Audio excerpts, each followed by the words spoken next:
Hey, what's up, everybody? It's BDF44 coming into another video. Yeah, I'm just laying here chilling. Day off. Just kind of want to not do anything right now. So that's exactly what I'm doing. I figured I'd turn on the video and give you guys a little bit of whatever's on my mind here. So the Lakers played three. Now the count is three straight overtime games. Two against the Thunder, one against Detroit, won all three of them. Hasn't been done since 1991. And when it was done, we didn't win all three. In fact, we lost two out of three, from what I understand. So this was a big time feat. The Lakers just really kept up with a team that had a lot of young legs, guys that are breaking out, guys who coming back from great personal milestones, and a guy like Al Horford. It's just a perfect storm for the Thunder to where they have no expectations and a bunch of guys are playing well. So they're going into situations where they should otherwise lose these games, and they're putting up really good fights, albeit in losing efforts. But dang it, they're putting up fights, man. Yesterday they didn't have Shea Gildress Alexander and still managed to put a lot of pressure on the LA Lakers. So kudos to the OKC Thunder for continuing to just prove to all of us that why they're such a quality organization. Even when they don't have superstars on their team, they still manage to keep a competitive group on the floor while still having enough assets behind the scenes to give themselves a whole lot of hope and room to plan for the future. And it's just once again we saw last night how well they're put together. And at this point I have to give kudos to my team as well for just putting ourselves in a position to not take our foot off the gas and lose games against teams that we know we're better than, but you know do have breakouts. A lot of times, especially when you're missing your second best player, or you know, I don't want to say second best player because quite honestly, Anthony Davis is an elite top talent. He just happens to not be on the level of a LeBron James, but we understand that AD would be the best player on just about every team in this league. So with that being said, he was missing last night, and LeBron James carried the load just like he did the previous night when AD was not available. He did exactly what he needed to do to ensure that the Lakers were a cohesive basketball floor on the starting with the defensive end, and it translated to us getting a victory in overtime. Um, I gotta say, man, LeBron James is the MVP of this league right now. There is no conversation for me to have that doesn't involve me giving him the trophy at the end of the season if he continues on this path. He's definitely the front runner. I know a lot of people have mentioned Joel Embiid's name. I like Joel Embiid. I think he's playing great, but there is no way he's winning that thing over LeBron this year. Not if this continues. It's just not happening.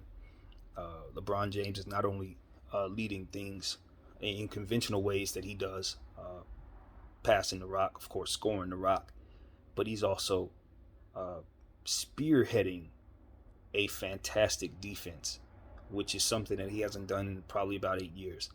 Um, and I think you can really see, like for me personally, I can really see the lessons. I guess you could say lessons, but yeah, the leadership that he gained from Dwayne Wade back in that Heat tenure. This is when I'm seeing it. This is when you could truly see all that he learned from Dwayne and Pat. He's applying it here because he's got these guys playing defense, man, and he is playing defense. And I remember his tenure with Cleveland. A lot of times in Cleveland teams, they didn't play no defense. They would play defense here and there, but they were never considered to be an amazing defensive team. That Heat team was, but it was usually Dwayne Wade, who was a defensive dynamo himself, kind of leading the pack, and LeBron was kind of just learning as he goes along. Even though it was understood LeBron James was the most talented player, Dwayne Wade was the heart, soul, and leader of that team. And you know, at this point, it's like LeBron James picked up a reputation for not being the most effective defender. In fact, there were times in Cleveland where he was a considered a bad defender. But this year, he is the leader of the best defense in the league, and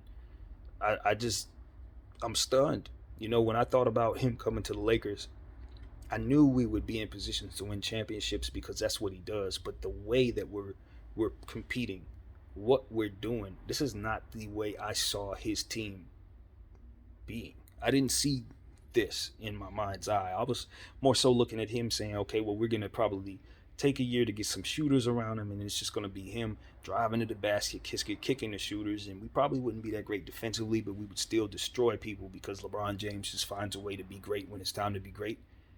And we would enjoy having him on our team. Maybe even losing the finals a couple times because he has a history of losing in the finals, but we would always be in the mix. But I say 3 years in, this dude has just simply gotten better since he got here. That's that's my assessment of LeBron James. I know who he was, right? I know who he was before he got to this team.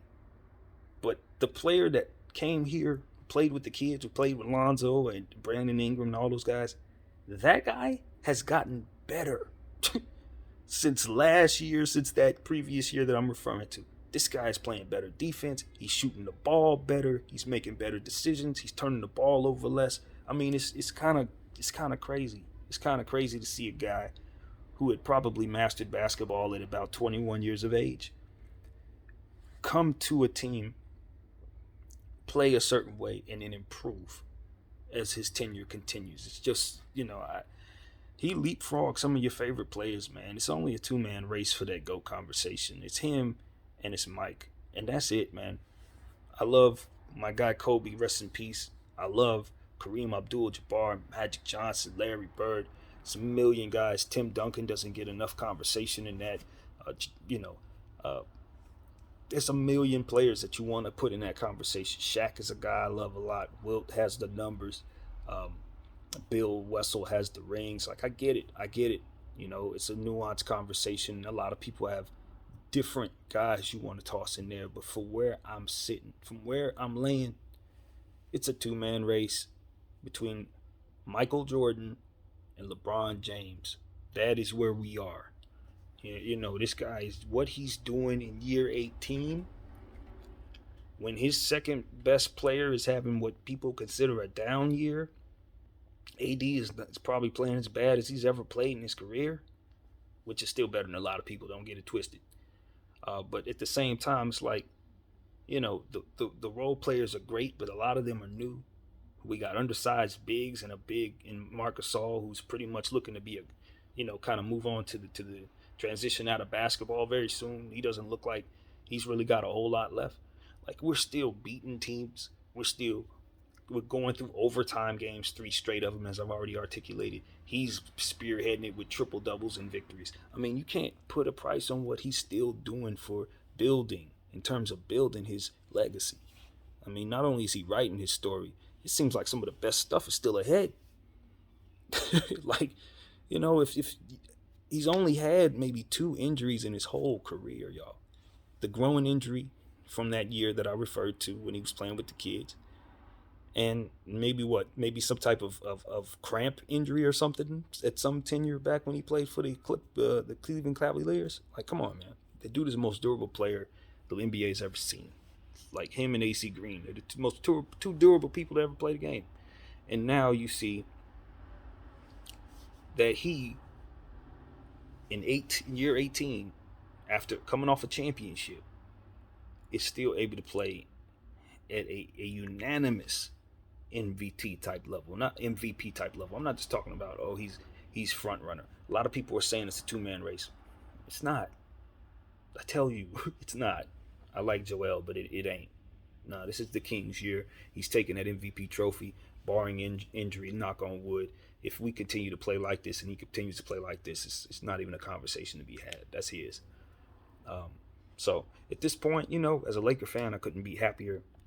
I know AD is going to be out for probably another game or two because of this Achilles injury that he has. It's not catastrophic as of right now, but we're trying to keep it from ever getting in that territory. So I would say resting him probably for another couple of games would make a lot of sense. I wouldn't mind us resting LeBron too. But the thing about LeBron is that he's a rhythm guy, meaning you can give him massive amounts of workloads. Just make sure that you're consistent in what you're giving him. And if the last 3 games he's been playing 40 minutes a game, I think his body is the type of body that gets accustomed to doing so. He's not the guy that you give 17 minutes a game the next game and then 23 minutes the next game. No, if you got him at 40, you should keep him at 40. And that's kind of what he was alluding to in regards to um, just preparing from transitioning from last season to this season. It's like, well, his body's still ramped up. Like, he's still in the move. He was talking about that rather um, in regards to the season stopping when they didn't have a bubble in place when they stopped last season. He was saying, they had to slow him down, and he didn't like that because he was used to being in the position of playing ball, and then he has to go away for 4 months, etc. Like, he's the type of guy where it's not too much that you have to worry about. It's the inconsistency of it all. So, um, keep LeBron at a comfortable level. He'll let you know when it's time to sit, of course. But right now, everything is rolling. He's kicking on all cylinders, and I'm not worried about his minutes. I'm not. Anybody else I would be, but not him. He's just built for this, man. Just keep him um, with the guys around him that are playing well. I'd like to see more THT out there, even though Wesley Matthews is starting to get it together. I would love to see us continue to keep THT playing around 25 to 30 minutes a game, because I think we're a so much better team with him on the floor, and I do believe he's somebody, if we continue to play him, he's going to get better and better, and he fits extremely well with LeBron James. And I'm noticing that Kuzma's defense has gotten significantly better since we've inserted THT in the lineup. It's like they complement one another quite a bit down there. And then you then throw in Dennis Schroeder, who's also a much better defender than I thought he was. You got a team down there that really likes to play defense, and they are effective together. So, yeah, definitely love what I'm seeing out of the others. And this team we're clicking, man. We're clicking.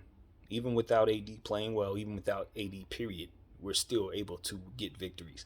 Now, we got some big time games coming up very soon. I know the Nets are somewhere down the list over the next 2 weeks. Um, so we got some things we need to consider. We're not going to just be playing against the OKCs and the Detroits going forward. It's going to start getting tougher. So if we were going in overtime games with those guys, obviously we need to play better against better teams. So I'll be looking to see the Lakers do that. And